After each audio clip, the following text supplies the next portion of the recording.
जय जगन्नाथ बंधुगण आज आमे जानिबा 27 डिसेम्बर 2020 रविवार दिन द्वादश राशि राशिफल विषय रे एही दैनिक राशिफल चंद्रंक गोचर गणना को नहीं आधारित एवं चंद्रंक गोचर गणना आम जीवन रे बहुत प्रभाव पकई थाए। तो आसंतु सर्वप्रथमे जानिबा आजिर तिथि और राशि नक्षत्र विषय रे। आज होची 27 डिसेम्बर 2020 रविवार मार्गशीर शुक्ल पक्ष त्रयोदशी निशी 6 घंटा 20 मिनिट गते चतुर्दशी। आज कृतिका नक्षत्र दिवा 1 घंटा 18 मिनिट गते रोहिणी नक्षत्र। आज वृषचंद्र ओहोरात्र। आजिर शुभ बेला दिवा 7 घंटा 13 मिनिट रु 9 घंटा 23 मिनिट पर्यंत। आजिर सूर्योदय प्रातः 6 घंटा 30 मिनिट। आजिर सूर्यास्त संध्या 5 घंटा 20 मिनिट। आजिर पर्वोत्सव गीता जयंती और अनंग त्रयोदशी। आज नवजात शिशुर वृष राशि। आज दिनर शुभ पाई जप ओं विष्णवे नमः। तो बंधुगण आसंतु जानिबा आजिर द्वादश राशि राशिफल विषय रे। ता पूर्वरु आम चैनल को जो माने नुआ करी आछंती तळे थिबा लाल रंगर सब्सक्राइब बटन को दबाई आम चैनल को सब्सक्राइब करंतु ओ पाखरे थिबा घंटी बटन को दबाई ऑल रे सिलेक्ट करंतु काहे किना आमे अपलोड करिथबा प्रत्येक वीडियो रो नोटिफिकेशन सर्वप्रथमे पाई परिबे। तो प्रथमे जानिबा मेष राशि विषय रे। आपनक राशि रु द्वितीय भाव रे चंद्रदेवंक गोचर आपनक निज वाणी द्वारा लाभ प्राप्त कराइब एवं आपण कोनोसी गुरुत्वपूर्ण व्यक्ति को साक्षात करिवे जहांक मार्गदर्शन आपनक कार्य क्षेत्र रे बहुत सहायक हेबो। आपनक वक्तव्य एवं लेखनी रे मधुरता एवं आकर्षणर संचार हेबो एवं आपनक कार्य सबुठारे प्रशंसित हेबो। अधिकारी वर्ग आपनक कार्य को सम्मान करिवे। पारिवारिक जीवन रे नूतन सचेतनता आसीबो। जीवन साथी आपनक सम्मान करिवे तथा संपर्क मजबूत हेबाकु लागिबो एवं परस्पर को भल भावरे बुझिबा पई एहा एक सुवर्ण सुजोग। सान भाई भौणींक ठारू स्नेह पाइबे एवं सेमाने आपनंको अनुसरण करिवे। प्रेम संबंध पई समय अनुकूल रहिछि एवं पूर्वरु रहिथिबा मतभेद दूर हेबो। आर्थिक स्थिति रे उन्नति हेबो एवं पारिवारिक संपत्ति रे मध्य वृद्धि हेबो। आपनंक सुख सुविधा रे वृद्धि घटिबो किंतु कार्य व्यस्तता हेतु किछि शारीरिक थकापन अनुभव करिवे। आपण खाद्य पेयर विशेष जत्न नियंतु स्वास्थ्य उत्तम रहिबो। आज आपण गोमाता को खाइबाकू दियंतु शुभ फल पाइबे। आसंतु जानिबा वृष राशि विषय रे। आपणक राशि स्थान रे चंद्रदेवंक गोचर किछि समय धरि चाली आसुथुवा समस्यार समाधान करिबो। आपणक आत्मविश्वास बढ़िबा द्वारा आपणक व्यक्तित्वर उन्नति हेबो। आपणक स्वभावरु क्रोधर हानि घटिबो एवं आपण चापरु मुक्ति पाइबे। वाणिज्य व्यवसाय क्षेत्र रे उन्नति हेबारु मन प्रसन्न रहिबो एवं आपणक कार्य क्षेत्र रे किछि नुआ परिवर्तन करिवे जहा भविष्यत रे आपणक शुभ फल प्रदान करिबो। जीवन साथी आपणक व्यक्तित्व रे आसीथिबा परिवर्तन द्वारा प्रभावित हेबे। संतान पक्षरु सुखद समाचार आपणक चिंता को ह्रास करिबो। पितांक सहयोगरु आपणक अटकिथिबा कार्य अग्रगति करिबो किंतु परिवारर वरिष्ठ सदस्यंक स्वास्थ्य प्रति विशेष ध्यान दियंतु ओ पितामातांकर सेवा करंतु। जदि कोनोसी निवेश करिबाकू चाहंती तेबे पितांक परामर्श अवश्य नियंतु। परिवारर अनावश्यक खर्च रे नियंत्रण रहिबो। कोनोसी प्रकार जीवाणु जनित रोग जंत्रणा देई पारे एवं नित्यकर्म प्रभावित हेबा कारणरू कार्य रे बाधा सृष्टि होई पारे किंतु स्वास्थ्य प्रति सचेतन रहंतु। आज आपण जे कोनोसी मंदिर रे नाली रंगर ध्वज दान करंतु शुभ फल पाइबे। आसंतु जानिबा मिथुन राशि विषय रे। आपणक द्वादश भाव रे चंद्रदेवंक गोचर व्यवसाय रे किछि क्षति घटाई पारे एवं कार्य क्षेत्र रे किछि अप्रीतिकर परिस्थिति उत्पन्न होई पारे। एही समय आपण को निज लंबित कार्य ସମାପ୍ତ କରିବାକୁ ଏକ ସୁଯୋଗ ପ୍ରଦାନ କରିବ। କିନ୍ତୁ କୌଣସି ନୂଆ କାର୍ଯ୍ୟ ହାତକୁ ନିଅନ୍ତୁ ନାହିଁ। ଅସୁରକ୍ଷିତ କାର୍ଯ୍ୟରୁ କ୍ଷତିର ସମ୍ଭାବନା ରହିଛି। ବିଶେଷ କରି ଷ୍ଟକ୍ ମାର୍କେଟରେ ନୂତନ ବିନିଯୋଗରୁ ଦୂରେଇ ରୁହନ୍ତୁ। ରୋଜଗାର କ୍ଷେତ୍ରରେ କୌଣସି ପରିବର୍ତ୍ତନ ପାଇଁ ଏହି ସମୟ ଶୁଭ ନୁହେଁ। ପାରିବାରିକ ସ୍ଥିତି ଚାପଗ୍ରସ୍ତ ହୋଇପାରେ। ବିଶେଷ କରି କୌଣସି ଅନାବଶ୍ୟକ ଖର୍ଚ୍ଚରୁ ଆପଣ ଦୂରେଇ ରୁହନ୍ତୁ ଏବଂ କୌଣସି ପ୍ରକାର ଋଣ ନେବାଠାରୁ ମଧ୍ୟ ଦୂରେଇ ରୁହନ୍ତୁ, ଅନ୍ୟଥା ଆପଣଙ୍କ କ୍ଷତିର ସମ୍ଭାବନା ରହିଛି। କିନ୍ତୁ ଭାଇ ଓ ଭଉଣୀଙ୍କ ସାହାଯ୍ୟରେ ଆପଣ ସମସ୍ତ ସମସ୍ୟାରୁ ମୁକ୍ତି ପାଇବେ। ଆର୍ଥିକ ସ୍ଥିତି ସାମାନ୍ୟ ଦୁର୍ବଳ ରହିବ। ଯେକୌଣସି ପ୍ରକାରର ବିନିଯୋଗ କିମ୍ବା ସମ୍ପତ୍ତି କ୍ରୟ ବିକ୍ରୟକୁ ସଠିକ ସମୟ ପାଇଁ ସ୍ଥଗିତ ରଖନ୍ତୁ। ସ୍ୱାସ୍ଥ୍ୟାବସ୍ଥା ଉତ୍ତମ ରହିବ, କିନ୍ତୁ ଆଖି ସମ୍ବନ୍ଧୀୟ ସ୍ୱାସ୍ଥ୍ୟ ସମସ୍ୟାର ବିଶେଷ ଯତ୍ନ ନିଅନ୍ତୁ। ଆଜି ଆପଣ ଭଗବାନ ଗଣେଶଙ୍କୁ ଦୁବ ଅର୍ପଣ କରନ୍ତୁ, ଶୁଭ ଫଳ ପାଇବେ। ଆସନ୍ତୁ ଜାଣିବା କର୍କଟ ରାଶି ବିଷୟରେ। ଆପଣଙ୍କ ଲାଭ ଭାବରେ ଚନ୍ଦ୍ରଦେବଙ୍କ ଗୋଚର ଆପଣଙ୍କ ଲାଭର ସ୍ଥିତିକୁ ବୃଦ୍ଧି କରିବାରେ ସୁଯୋଗ ପ୍ରଦାନ କରିବ। ପୂର୍ବରୁ ଅଟକି ରହିଥିବା କାର୍ଯ୍ୟଗୁଡ଼ିକ ଅଗ୍ରଗତି କରିବ ଏବଂ ଆକସ୍ମିକ ଧନ ପ୍ରାପ୍ତିର ଯୋଗ ରହିଛି। ବ୍ୟାପାର ବ୍ୟବସାୟ କ୍ଷେତ୍ରରେ ଆପଣ ପୂର୍ବରୁ କରିଥିବା କାର୍ଯ୍ୟ ଆପଣଙ୍କୁ ବହୁତ ଉତ୍ତମ ଫଳ ପ୍ରଦାନ କରିବ ଏବଂ ବ୍ୟବସାୟରେ ବୃଦ୍ଧି ଓ ପଦୋନ୍ନତି ହେବାର ଯୋଗ ରହିଛି। ଜୀବନ ସାଥୀଙ୍କ ସହିତ କୌଣସି କଥାକୁ ନେଇ ମତଭେଦ ଓ ମନମାଳିନ୍ୟ ଦେଖାଦେଇପାରେ, କିନ୍ତୁ ମାତାଙ୍କ ପୂର୍ଣ୍ଣ ସମର୍ଥନ ଆପଣଙ୍କ ସହିତ ରହିବ। ପାରିବାରିକ ପରିବେଶ ସୁଖଦ ହେବ ଏବଂ ଛୋଟ ପିଲାମାନଙ୍କ ସହିତ ଉତ୍ତମ ସମୟ ବ୍ୟତୀତ କରିବେ। ଆପଣଙ୍କ କାର୍ଯ୍ୟ ବ୍ୟସ୍ତତା ବୃଦ୍ଧି ପାଇବ। ପ୍ରେମ ଜୀବନରେ ନୂତନ ଉର୍ଜାର ସଞ୍ଚାର ହେବ ଏବଂ ଆର୍ଥିକ ସ୍ଥିତି ସୁଦୃଢ଼ ହେବାକୁ ଲାଗିବ, କିନ୍ତୁ ଅନାବଶ୍ୟକ ଖର୍ଚ୍ଚରେ ନିୟନ୍ତ୍ରଣ ରଖିବା ଉଚିତ। ସ୍ୱାସ୍ଥ୍ୟାବସ୍ଥାର ବିଶେଷ ଯତ୍ନ ନିଅନ୍ତୁ ଏବଂ ନିତ୍ୟକର୍ମକୁ ନିୟମିତ ରଖିବାର ପ୍ରୟାସ ସହାୟକ ହେବ। ଆଜି ଆପଣ ଗରିବ ଲୋକଙ୍କୁ ଯଥାସମ୍ଭବ ସାହାଯ୍ୟ କରନ୍ତୁ, ଶୁଭ ଫଳ ପାଇବେ। ଆସନ୍ତୁ ଜାଣିବା ସିଂହ ରାଶି ବିଷୟରେ। ଆଜି କାର୍ଯ୍ୟକ୍ଷେତ୍ରରେ ନୂତନ ଯୋଜନା ଦ୍ୱାରା ଅଗ୍ରଗତି ହେବ। ବ୍ୟବସାୟୀମାନେ ନୂତନ ରୋଜଗାର ଏବଂ ଉନ୍ନତ ନିଯୁକ୍ତିର ସୁଯୋଗ ପାଇବେ ଏବଂ ଉଚ୍ଚ ଅଧିକାରୀଙ୍କ ସମ୍ପୂର୍ଣ୍ଣ ସହଯୋଗ ମିଳିବ। ରାଜକୀୟ ପକ୍ଷରେ ଜଡ଼ିତ ଲୋକମାନେ ଆର୍ଥିକ ଦୃଷ୍ଟିରୁ ଉପକୃତ ହେବେ। ନୂତନ ବ୍ୟବସାୟ ଆରମ୍ଭ କରିବା ପାଇଁ ଦିନଟି ଉତ୍ତମ ଅନୁକୂଳ ରହିଛି। ଲାଭର ସ୍ଥିତି ଉତ୍ତମ ରହିଛି। ଆପଣଙ୍କ ନୂତନ ଚିନ୍ତାଧାରା ଏବଂ କ୍ରାନ୍ତିକାରୀ ଭାବନା ଆପଣଙ୍କ କାର୍ଯ୍ୟକ୍ଷେତ୍ରରେ ଉତ୍ତମ ପରିଣାମ ପ୍ରଦାନ କରିବ। ପାରିବାରିକ ଜୀବନରେ ପିତାଙ୍କ ସହିତ ସମ୍ପର୍କ ସୁଦୃଢ଼ ହେବ ଏବଂ ପରିବାରରେ ଏକ ମନୋରମ ପରିବେଶ ରହିବ। ସନ୍ତାନ ଆପଣଙ୍କ ମାର୍ଗଦର୍ଶନ ଅନୁସରଣ କରିବେ ଏବଂ ଆପଣ ଜୀବନ ସାଥୀଙ୍କ ଭାବନାକୁ ସମ୍ମାନ କରିବେ। ପରସ୍ପର ପ୍ରତି ପ୍ରେମ ଭାବ ବଢ଼ିବ। ନୂତନ ଆୟର ଉତ୍ସ ସୃଷ୍ଟି ହେବ ଏବଂ ଆର୍ଥିକ ସ୍ଥିତି ସୁଦୃଢ଼ ହେବାକୁ ଲାଗିବ।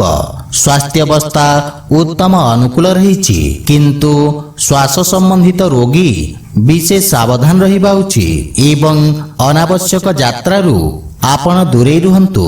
ଆଜି ଆପଣ ଓಂ ଗଂ ଗଣପତୟେ ନମଃ ମନ୍ତ୍ରର ଜପ କରନ୍ତୁ, ଶୁଭ ଫଳ ପାଇବେ। ଆସନ୍ତୁ ଜାଣିବା କନ୍ୟା ରାଶି ବିଷୟରେ।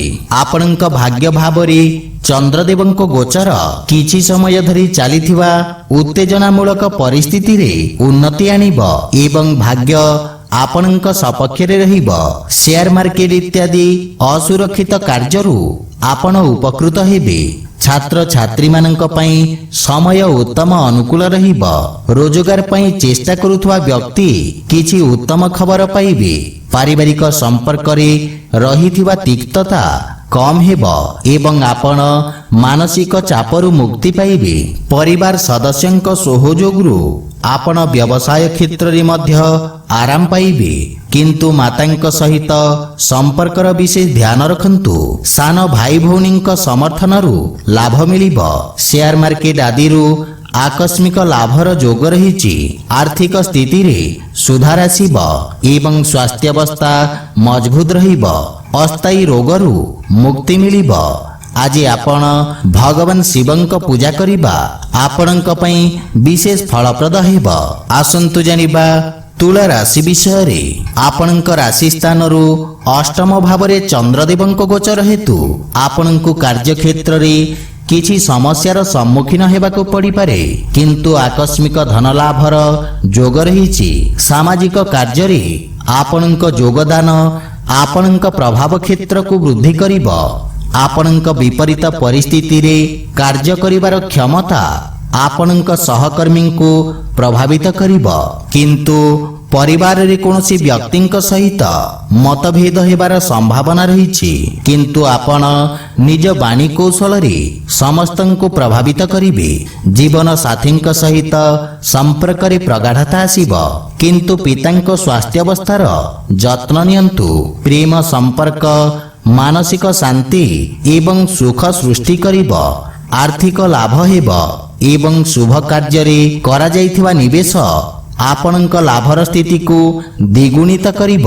ମାନସିକ ଚିନ୍ତା ସ୍ୱାସ୍ଥ୍ୟାବସ୍ଥାକୁ ପ୍ରଭାବିତ କରିପାରେ, ବିଶେଷ କରି ଅନିୟମିତ ରକ୍ତଚାପ ଥିବା ରୋଗୀମାନେ ସ୍ୱାସ୍ଥ୍ୟାବସ୍ଥାର ବିଶେଷ ଧ୍ୟାନ ରଖନ୍ତୁ।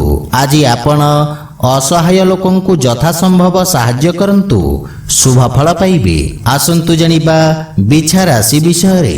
ଆପଣଙ୍କ ସପ୍ତମ ଭାବରେ ଚନ୍ଦ୍ରଦେବଙ୍କ ଗୋଚର ଆପଣଙ୍କୁ ସମସ୍ତ ଚ୍ୟାଲେଞ୍ଜର ମୁକାବିଲା କରିବାରେ ଶକ୍ତି ପ୍ରଦାନ କରିବ ଏବଂ ଆପଣ କର୍ତ୍ତୃପକ୍ଷଙ୍କ ସମର୍ଥନ ପାଇବେ। ସମସ୍ତ ନିଷ୍ପତ୍ତି ଆପଣଙ୍କୁ ଆଶାତୀତ ସଫଳତା ପ୍ରଦାନ କରିବ।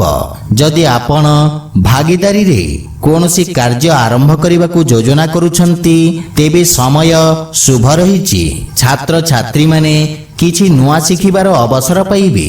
ପିତାମାତାଙ୍କ ଆଶୀର୍ବାଦ ସହିତ ଯେକୌଣସି ନୂତନ କାର୍ଯ୍ୟ ଆରମ୍ଭ କରନ୍ତୁ, ସଫଳତା ପାଇବେ, କିନ୍ତୁ ସନ୍ତାନଙ୍କ ସ୍ୱାସ୍ଥ୍ୟ ଏବଂ ଭବିଷ୍ୟତ ସମ୍ବନ୍ଧିତ ଚିନ୍ତା ଆପଣଙ୍କୁ ବ୍ୟଥିତ କରିବ। ଜୀବନ ସାଥୀଙ୍କ ସହିତ ସମ୍ପର୍କରେ ମଧୁରତା ଆସିବ ଏବଂ ପରସ୍ପର ପ୍ରତି ଥିବା ଭୁଲ ଧାରଣା ଦୂର ହେବ। ପ୍ରେମ ଜୀବନରେ ଏକ ନୂତନ ଆରମ୍ଭ ହେବ ଏବଂ ସମ୍ପର୍କ ସୁଦୃଢ଼ ହେବାକୁ ଲାଗିବ। ଆର୍ଥିକ ସ୍ଥିତି ମଜବୁତ ରହିଛି ଏବଂ ଆଂଶିକ ଲାଭ ପାଇପାରିବେ। ରାଜକୀୟ କାର୍ଯ୍ୟରେ ସଫଳତା ମିଳିବ ଏବଂ ପେଟ ସମ୍ବନ୍ଧିତ ରୋଗରୁ ମୁକ୍ତି ମିଳିବ, କିନ୍ତୁ ସ୍ୱାସ୍ଥ୍ୟାବସ୍ଥାର ଧ୍ୟାନ ରଖନ୍ତୁ।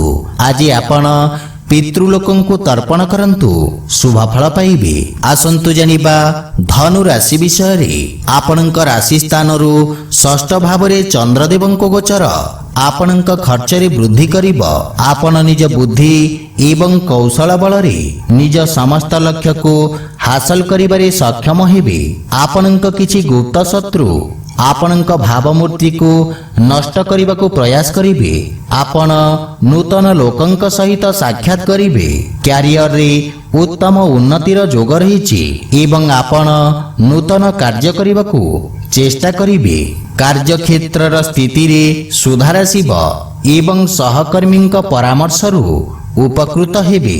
ମାତୃଳ ଘର ପକ୍ଷରୁ ପୂର୍ଣ୍ଣ ସହଯୋଗ ଓ ମାର୍ଗଦର୍ଶନ ପ୍ରାପ୍ତି ହେବ, କିନ୍ତୁ ଆପଣ ପାରିବାରିକ କଳହରୁ ଦୂରେଇ ରୁହନ୍ତୁ ତଥା ପରିବାର ସଦସ୍ୟଙ୍କ ସ୍ୱାସ୍ଥ୍ୟାବସ୍ଥାର ଯତ୍ନ ନିଅନ୍ତୁ।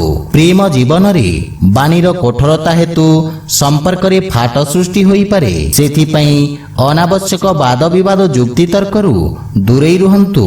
ଯଦି ଆପଣ ବ୍ୟବସାୟିକ ଋଣ ପାଇଁ ପ୍ରୟାସ କରୁଛନ୍ତି, ତାହେଲେ କୌଣସି ପରିଚିତ ବ୍ୟକ୍ତିଙ୍କ ସାହାଯ୍ୟ ପାଇବାର ସମ୍ଭାବନା ରହିଛି।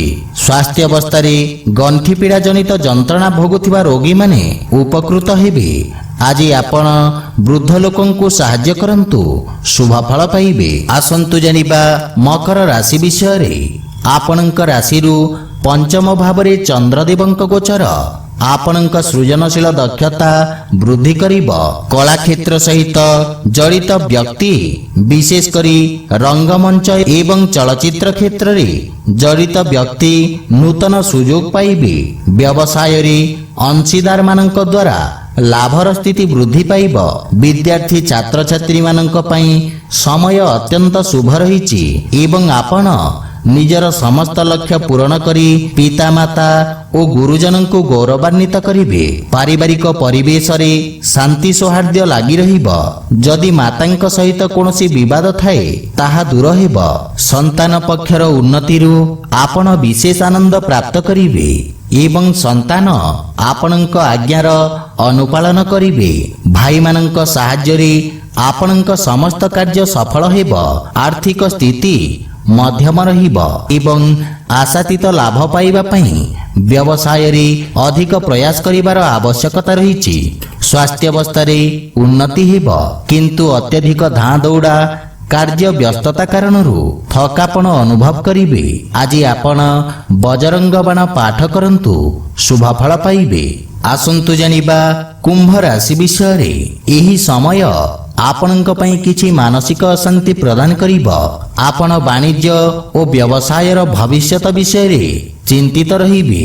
ବ୍ୟବସାୟରେ କିଛି ଆର୍ଥିକ କ୍ଷତି ହେବାର ସମ୍ଭାବନା ରହିଛି।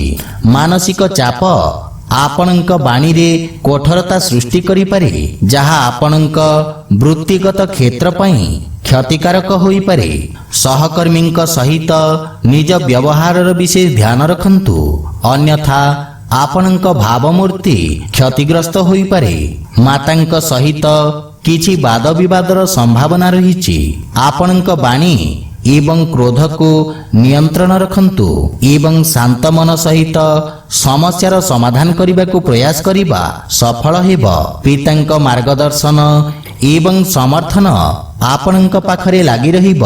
ଜୀବନ ସାଥୀଙ୍କ ସହିତ ସମ୍ପର୍କରେ ପ୍ରଗାଢ଼ତା ଆସିବ ଏବଂ ପ୍ରେମ ଜୀବନରେ ମଧୁରତାର ଭାବ ରହିବ, କିନ୍ତୁ ଆପଣ ଅନ୍ୟମାନଙ୍କ ଅନୁଗ୍ରହକୁ ବୁଝିବାକୁ ଚେଷ୍ଟା କରିବା ଉଚିତ। ଆର୍ଥିକ ସ୍ଥିତି କ୍ଷେତ୍ରରେ ଯଦି ଆପଣ ବ୍ୟବସାୟ ପାଇଁ କୌଣସି ପ୍ରକାର ଋଣ ପାଇବାକୁ ଚାହୁଁଛନ୍ତି ତେବେ ସମୟ ଅନୁକୂଳ ରହିଛି। ମାନସିକ ଚାପ ଆପଣଙ୍କ ନିଷ୍ପତ୍ତି ନେବା କ୍ଷମତାକୁ ପ୍ରଭାବିତ କରିବ, କିନ୍ତୁ ଯାନବାହନ ଚଳାଇବା ସମୟରେ ବିଶେଷ ସତର୍କତାର ଆବଶ୍ୟକ ରହିଛି। ଆଜି ଆପଣ ହନୁମାନ ଚାଳିଶା ପାଠ କରନ୍ତୁ, ଶୁଭ ଫଳ ପାଇବେ। ଆସନ୍ତୁ ଜାଣିବା ମୀନ ରାଶି ବିଷୟରେ। ଆପଣଙ୍କ ତୃତୀୟ ଭାବରେ ଚନ୍ଦ୍ରଦେବଙ୍କ ଗୋଚର ଆପଣଙ୍କ କାର୍ଯ୍ୟକ୍ଷେତ୍ରରେ ସକାରାତ୍ମକ ପରିବର୍ତ୍ତନକୁ ନେଇ ଆପଣଙ୍କୁ ଖୁସି ପ୍ରଦାନ କରିବ।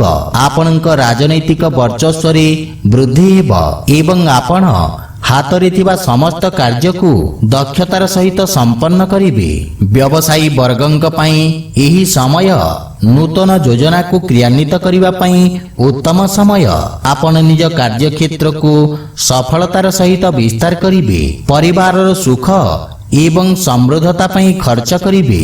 ଜୀବନ ସାଥୀଙ୍କ ପୂର୍ଣ୍ଣ ସମର୍ଥନ ମିଳିବ। ବିଦେଶରୁ କିଛି ଉତ୍ତମ ସମାଚାର ପାଇ ପ୍ରସନ୍ନତା ଅନୁଭବ କରିବେ। ବଡ଼ ଭାଇମାନଙ୍କର ବିଶେଷ ସମର୍ଥନ ଆପଣଙ୍କ ଅଗ୍ରଗତିର କାରଣ ହେବ, କିନ୍ତୁ ପିତାଙ୍କ ସ୍ୱାସ୍ଥ୍ୟାବସ୍ଥାର ଧ୍ୟାନ ରଖନ୍ତୁ। ଆର୍ଥିକ ସ୍ଥିତିରେ ପ୍ରଗତି ହେବ, କିନ୍ତୁ ପାରିବାରିକ ଖର୍ଚ୍ଚରେ ବୃଦ୍ଧି ଆପଣଙ୍କୁ ମାନସିକ ଚିନ୍ତିତ କରିବ।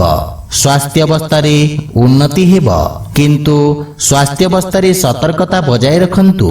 ଆଜି ଆପଣ ଭଗବାନ ରାଧାକୃଷ୍ଣଙ୍କ ଆରାଧନା କରନ୍ତୁ, ଶୁଭ ଫଳ ପାଇବେ। ତ ବନ୍ଧୁଗଣ, ଏହା ଥିଲା ଆଜିର ଦ୍ୱାଦଶ ରାଶିର ରାଶିଫଳ ବିଷୟରେ। ଯଦି ଭିଡ଼ିଓଟି ଆପଣମାନଙ୍କୁ ଭଲ ଲାଗିଥାଏ ଲାଇକ୍, ସେୟାର ଓ କମେଣ୍ଟ କରି ଜଣାନ୍ତୁ ଏବଂ ଏହିପରି ନୀତିଦିନ ନିଜ ରାଶିଫଳ ବିଷୟରେ ଜାଣିବା ପାଇଁ ଆମ ଚ୍ୟାନେଲକୁ ସବସ୍କ୍ରାଇବ କରନ୍ତୁ ଓ ପାଖରେ ଥିବା ଘଣ୍ଟି ବଟନକୁ ଦବାଇ ଅଲରେ ସିଲେକ୍ଟ କରନ୍ତୁ।